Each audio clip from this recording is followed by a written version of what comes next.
Sanibonani, welcome back to my channel. Welcome back to Umkosi Nophilile. Ngiyabonga kakhulu for coming. Please kindly subscribe, like video, or share a video as well as ukubuka ama-ads ke. So kule video guys asikhulumeni about udaba lukaMakhumalo Mseleko. There's a story engisizwile just ukuthi izolo bekuyi-Sunday bengibusy, namhlanje Monday guys I've been busy the whole day. Melokhu ngifuna ukuyenza le video. Kune-story ngisibonile ozakwethu bekhuluma laphana ukuthi kuthiwa uMakhumalo seyewaqola ke omunye umuntu laphana ke i-12,400 rand. Sitrenda leso story ukuthi Makhumalo is being accused of scamming another lady here. I'm like, really? So uMakhe wakhetha nje ukuqola lo mama lona i-12,400. Angisho ukuthi yona intshontshe sengiyasho nje ukuthi hayibo. Guys, you know when it comes to Abo Makhumalo Mseleko, Omamkhize, Okhonifeka, Sen, maningi men lama account guys enzo kuningi ngazi ka TikTok, ngazi ke Facebook, bakuthumela ka ma friend request, bakufollow ishe laphana baqedwe bakutshela izitori nje eziningi. Uma ungazi bafethu it's time for you to know. Ungabona uKhonifeka Sen ekufollower. Ungabona uThobile Mseleko ekufollower. Umamkhize, Sean Mamkhize, who is the other person? Abosomizi, all these accounts, maningi ama-accounts, Don Thandeka King, which is another account. Yabona all these celebrities nje laba bangathi baphezulu nje. Kunabantu abavula ama-fake accounts ngamagama wabo. And then bazokufollowisha, baqala ukuthumela ama-inbox, izinto, yazi ngezinye izinto kumele nje uzizibe. Zizibe nje don't. For me nje I'm quick to block. Just block those people. Block labo bantu ngoba vela akho Khonifeka Sen ozokufollowa nansinto yaqala. Akukho ukhona lo Ayanda Ncwane, you know what I mean?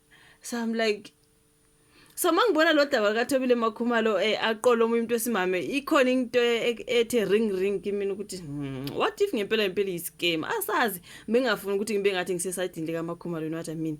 Ngafunda istory ke ngabona ukuthi but nozakwethu mama besenza ama video guys ke ivele yangicacela nje ukuthi hayi this was a scam. Okay, I don't think ukuthi bekuyiThobile Makhumalo ngempela oye waqola lo muntu imali yilaba ama scammers, and they use amagama walama celebrities for wena ukuthi uzothi mawubona ukuthi wow Thobile Makhumalo wamfollow ka TikTok, yo Mamkhize wamfollow uMamkhize into ekanjalo ujabule lutho. Those are scammers.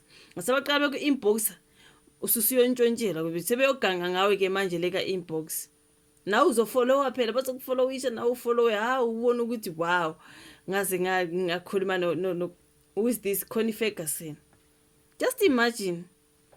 So lo daba likaThobile wafetha longiphathanga kahle. Kuyacaca ukuthi I don't think angifuna ukumkhulumela. I don't think she scammed anyone, but I think the person who pretended to be Thobile Makhumalo uye wascama lo muntu ke wamthathela imali zakhe, something like that.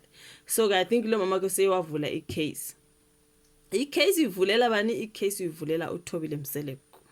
That time Thobile Mseleko mhlawumbe uthola ukuthi akuyena. So into engixakayo ukuthi lo muntu lo ngathi uthi uye wameetha naye uMakhumalo.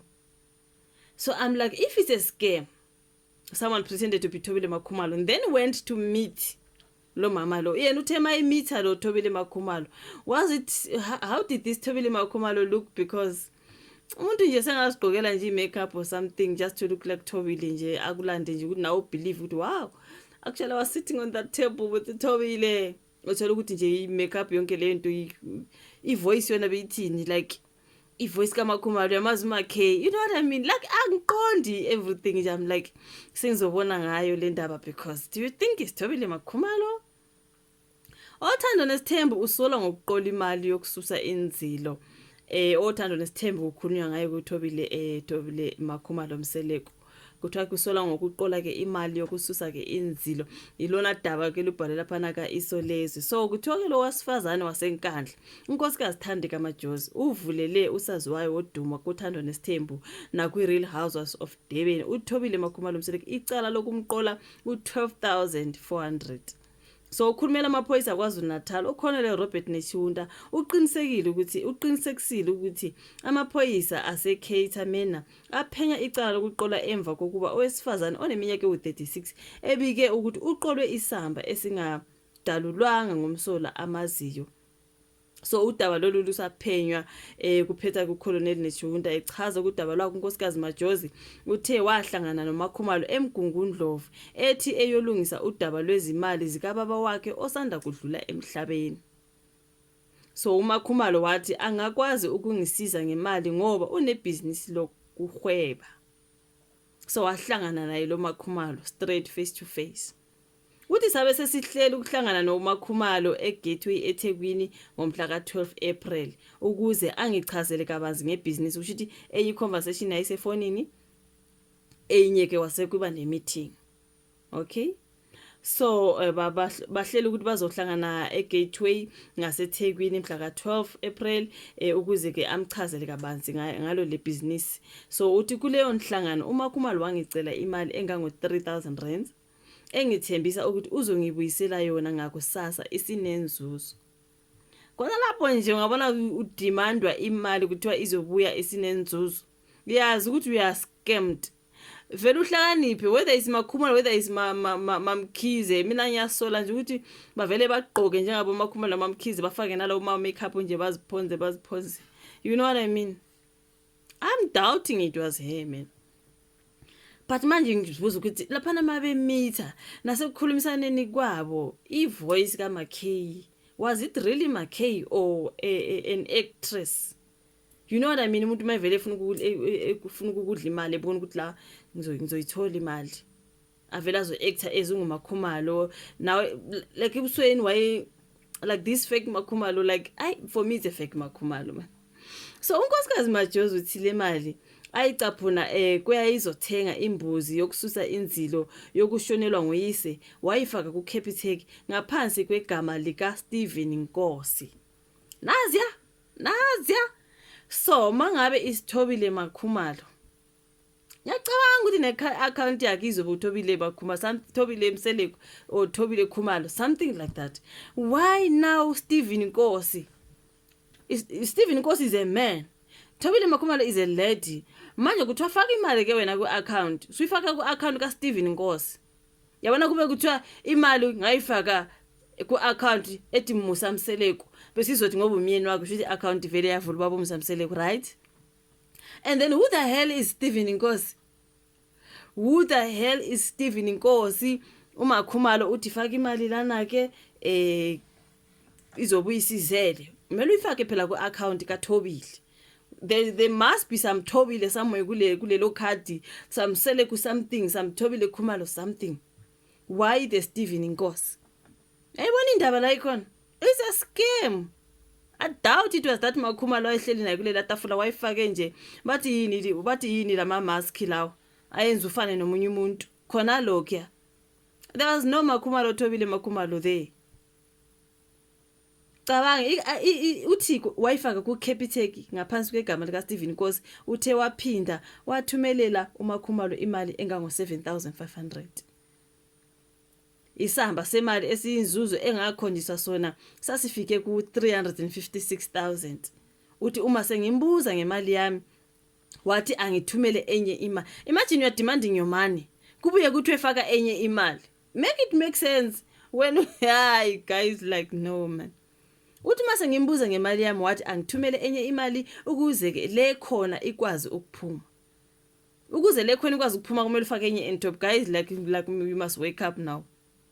Ukuze ukwazi ukuthola le mali vele usitshontshelo already kumele ufake enye imali. Jesus. Hayi angeke. Uthi ngabe sengicela kuDadewethu nomfundisi wasesontweni ukuthi bangithumeleke imali, bangithumela imali engango 6400 ngokwehlukana. So unkosikazi Majozi uthe esebona ukuthi khona okushaya amanzi wafona futhi wacela izimali zakhe. uMakhumalo wathi izimali zakhe zizokhishwa uma esethumele enye imali engango 1000. Hayi guys come on. So kwakumele lo sisa lokho ethumela imali. Something was supposed to ring a bell kuMama Majozi ukuthi hayi man, why mangithi imali ukuthi efakeni, mangithi imali ukuthi efakeni. And I doubt ukuthi uThobile Makhumalo Mseleko lesimbona lapha. Asimazi Bernard personally simbona. I doubt ukuthi she's a scammer ngahambe scam abantu imali zabo. Hayi guys uMakhumalo uyasebenzela usiswe nama business wakhe and all that. I don't think unalo le investment unayo le business loku invest imali ukuthi kuyathwala ethi imali izobuyizele ntonto. Does she have These are scammers, you guys. Don't even buy it. Don't even buy it. Cabanga nje uthi uthi wathi uma Khumalo izimali zakhe zizokhishwa uma esethumele enye i1000 phezulu kade lokho eyifaka. Umgilwa uthe wasithatha lapha isinqumo sokubikela imithombo yezindaba. Ethintwa uma Khumalo uphike walala ngomhlana ukuthi uyazana nonkosikazi Majozi futhi akazi lutho ngalolu daba. Uthi anginalo ulwazi ngalolu daba. Uthi kade ngangikhuza abantu ngamaqola asebenzisa amagama ethu kanye nodumo lwethu ukuze baqole abantu. Anginalo ibusiness lokuhweba kusho uma Khumalo, you guys. Do you see? It's a scam. Wayifaka imask lo yamuntu obviously she's going around as Thobile Makhumalo. Obviously imask leyo efana no Thobile Makhumalo unayo.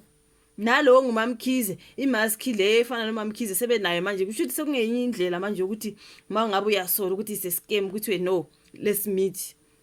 And when you go to meet the person does look like Mamkhize, the person does look like Thobile Makhumalo, the person does look like Somizi. Into ikanjalo nje basebenzisa lama celebrity, you guys, ngoba vele iyangidida lento ukuthi lo mama lokuthe uye wamitha noThobile. uThobile uthi hayibo mina angaze nje ke ngiyehlangana nomuntu ngithatha imali zakhe ngithini. Kade nganginikhuza guys ngama scams. And ngiyakhumbula mina besikhuza ama scams. It's not only Thobile oseke wakhala ngama scams, guys. Akhona ama celebrities asekabuya lana. I think uMam Donthandeka King, if I'm not mistaken. Who else did I see ekhuza bekhala ngalama account avuliwe ngamagama wabo. Sebeye bakhuza guys kaningi ukuthi ningazoskenywa lapho ngamagama ethu kuthiwe thina sinifuna lokhu ngoba angikaze ngiyenze leyo nto futhi angisoze ngiyenze. Khona lapho baye besilimukisa ake nizama ukuthi nifole webona ngempela uzothola ama videos wabo bekhuza bezama ukuthi basilimukise ukuthi guys kunama account athile man. And ama account they pretend like they are me. It's either ngithobile or ngumamkhize or ngayanda ncwane maningi lawo ma account. You just have to be careful, okay? Ngabona ku inbox umamkhize yazi ukuthi khona into eshama ungavela blocka leyo muntu ungamfollow unfollow nje makuthi unabo mamkhize wena owafollowa lapho nabo ayanda ncane nabo bani bahamba uyethi unfollow qeda ublock phume lapho nje ayikho leyo nto. Those are scammers and they're gonna come mangaba ngako inbox now you keep on responding ngokucawunda ukukhuluma nomamkhize ukhuluma noThobile, you will be in trouble. NanguThobile uthi uphike walala ngomhlane ke mayisebuzwa ngalolu daba wathi kunini kodwa ngilikhuza. You know what I mean?